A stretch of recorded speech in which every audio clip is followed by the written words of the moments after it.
시작하겠습니다. 진보당 대변인 홍성규입니다. 오늘 두 가지 말씀 드리겠습니다. 첫 번째입니다. 정부와 의료계의 극한 치킨 게임 즉각 중단되어야 합니다.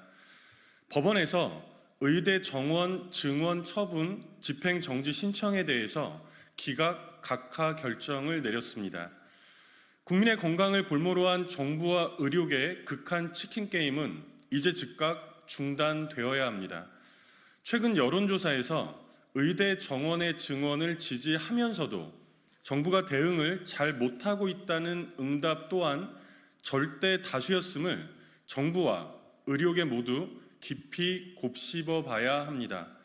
의료계는 재항고를 운운할 것이 아니라 전공의들은 병원으로, 의대생들은 강의실로 속히 복귀해야 합니다.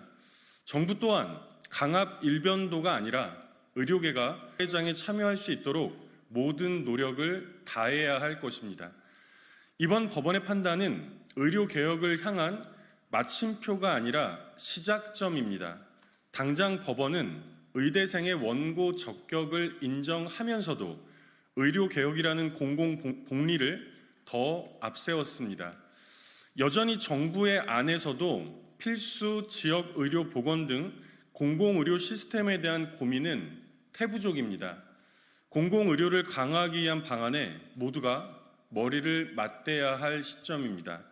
아울러 중요한 국가정책이 타협이나 대화라는 정치적 방식이 아니라 계속하여 사법부 판단에 의탁되는 현실에 대해서는 깊은 성찰이 필요합니다. 우리 국민들이 대통령을 뽑았지 대법원장을 선출한 것은 아니지 않습니까? 두 번째입니다. 김건희 여사의 공식 행보, 우리 국민들은 여전히 승인하지 않았습니다. 김건희 여사가 어제 방한 중인 캄보디아 총리 부부와의 공식 오찬에 참석했습니다. 153일 만에 공개석상 행보입니다. 국민이 투표를 통해 선출한 대통령의 배우자 행보가 계속하여 논란이 되고 잠행이나 등장으로 뉴스거리가 되는 것이 과연 정상적인 상황입니까?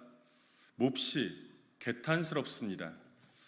대통령실은 적절한 시점에 나온 것이라고 설명을 했지만 여전히 전혀 적절하지 않은 시점임을 분명히 못 박아 두겠습니다. 해결된 것은 단 하나도 없지 않습니까? 진심이 전혀 담기지 않은 대통령의 사과 신용, 그리고 엄중한 수사를 천명했던 검찰에 대한 전면 물갈이가 있었을 뿐입니다.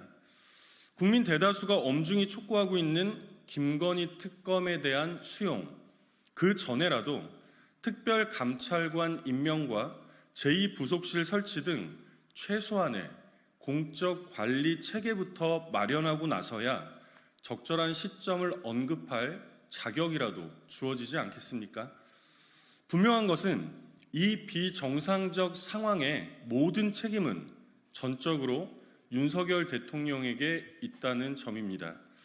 후보 시절부터 지금까지 숱하게 논란을 풀어갈 기회가 있었음에도 대통령은 완강하게 부인 방탄에만 몰두해 왔습니다.